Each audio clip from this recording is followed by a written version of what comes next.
Black male was protesting 4th of July. How? By having a flag on the back of his vehicle, okay? And dragging it.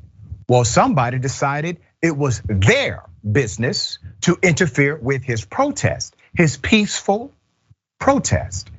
And then this happened. Here it is. Okay. The car is driving. You see it highlighted.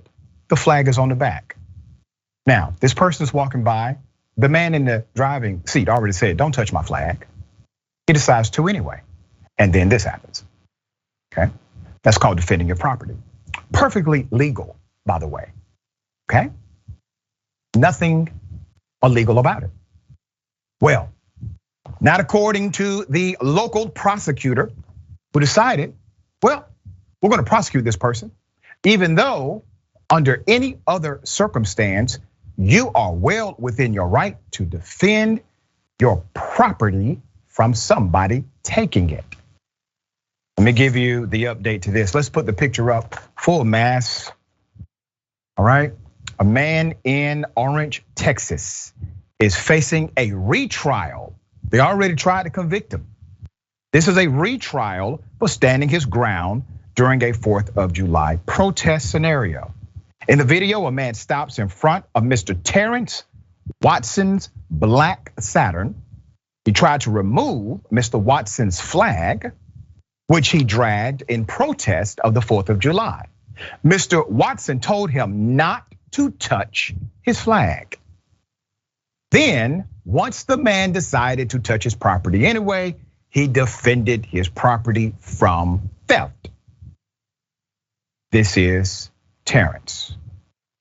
Mr. Watson describes himself as a student of history and is proud of his African-American heritage. He says he wanted to protest on the holiday that celebrates his right to protest. "I have no problem with anyone trying to protest," he says, "whether they be January 6ers or LGBT rights protesters. That is their constitutionally protected right. But you have to grant me my rights as well." Seems sensible to me. The man who confronted Watson, let's put his picture up. His name is Brandon, all right? Brandon Scott admitted to following Mr. Watson a quarter mile when he saw Watson dragging the flag. He also refused an ambulance after he reported the incident to police. It gets deeper. Mr. Watson, who is a welder from Houston, Texas, faces a retrial on February 6, 2023, after a jury was hung on if he should be found guilty. That was the first trial. Mr. Watson says he is skeptical he will get a fair trial when many of the jurors came from Vidaire, Texas. Now, there's more. Part of a Sundown County Indisputable reported about white high schoolers filming themselves chanting the N-word at the high school in that local jurisdiction earlier this year. My point is, they have had racist dynamics happening from this community for a minute. We've reported on it in another context. More details surrounding the incident that you just saw. Mr. Watson told police that the man in the video said, and I quote, "You stupid N-word, why are you dragging my flag?"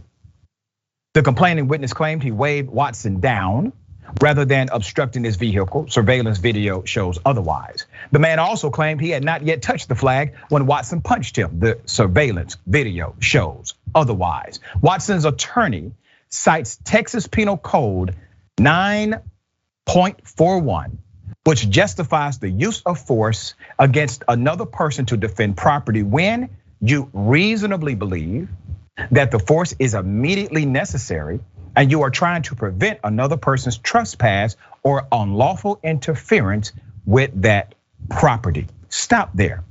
That is the state law. That's the state law. The state law is clear. You cannot grab somebody else's property. And if you do so, that's called a trespass.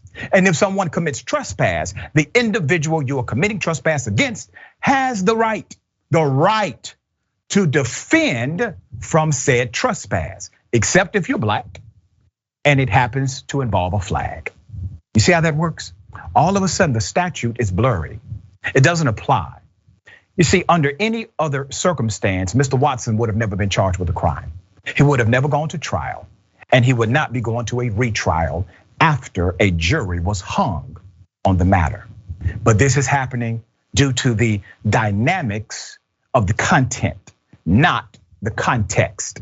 The content happens to be a flag, a white patriot, and a black objector. All of a sudden, the rules change. The statute is no longer rigid. It's flexible. Let's put up the attorney. Akimbola is the attorney for Mr. Watson. He said, and I quote directly to Indisputable, "I think a case like this needs to have a bright light shined on it because it happens, because they think they can get away with it." Well, attorney, we agree with you, and that's why we're shining this light right now. We are calling for the prosecutor to drop all charges, for the city to stop wasting taxpayer dollars on something that is statutorily protected in that state. All right, Ben, thoughts on this? Yeah, oh my God, I have so many thoughts. I mean, literally, I'm gonna make an assumption, which I think is fair in this context. I'm gonna go ahead and assume that the prosecutors in this case are like right-wing prosecutors. I feel like it's a fair assumption, right? Because I want to draw a contrast, because what is happening literally right now, following a mass shooting where queer folks were killed. 5 folks were killed at a queer bar.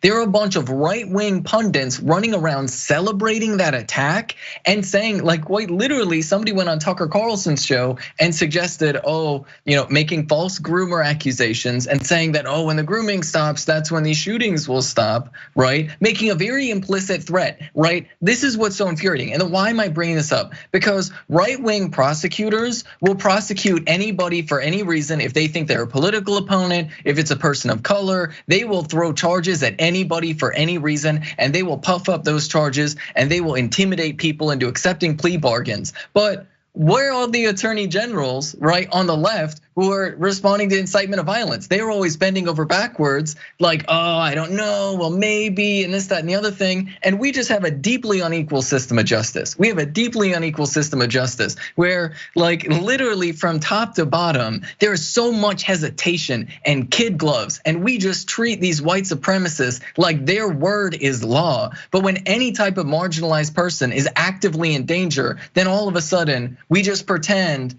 like, the law is so limited. There's only so many things we can do. Literally, like straight up, they are retrying this man after they failed to prosecute him. And this is the world we live in. It is just like, this is deeply this is so shameful for the entire country, in my opinion. And think about the irony of what we saw. Literally, the white male is the only one who committed a criminal offense based on their own laws. He is not playing defense here. The black male who was his victim is. The framing of the narrative creates a dynamic where the black male has to be in a position of defense, when the truth is the white male who committed the trespass, the criminal trespass, should be the one on trial.